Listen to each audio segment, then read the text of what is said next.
Salut, je suis Herman Kapo et c'est un plaisir pour moi de vous retrouver pour ce nouveau numéro de notre chronique quotidienne, la quotidienne.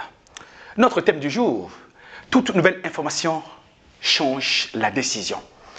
L'une des choses auxquelles on peut assister parfois dans nos organisations, c'est que le top management a pris une décision et qu'au bout de quelques temps, alors qu'on est en train de courir pour implémenter le choix et la décision, elle change en cours de chemin.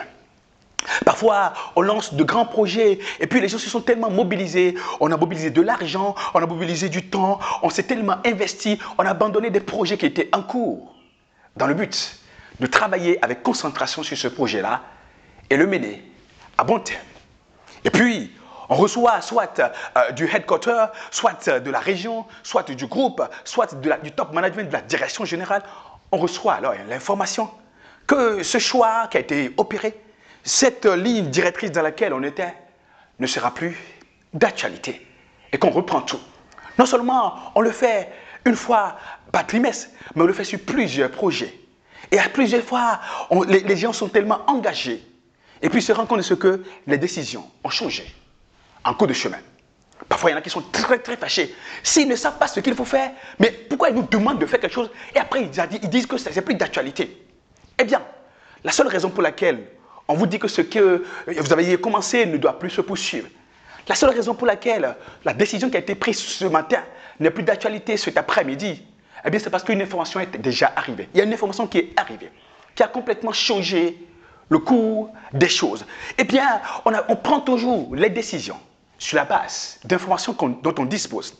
Si bien que lorsque les informations changent, et puis on voit que compte tenu de la nouvelle présentation de la situation, compte tenu des nouveaux détails qu'on a, on ne peut plus aller dans un sens donné, eh bien, on recule. Imaginez un instant que vous prenez un sentier en fuyant les ennemis et que vous apprenez que l'ennemi est justement à 1 kilomètre sur la voie que vous avez empruntée, qu'est-ce que vous faites? Vous reculez et vous changez de chemin.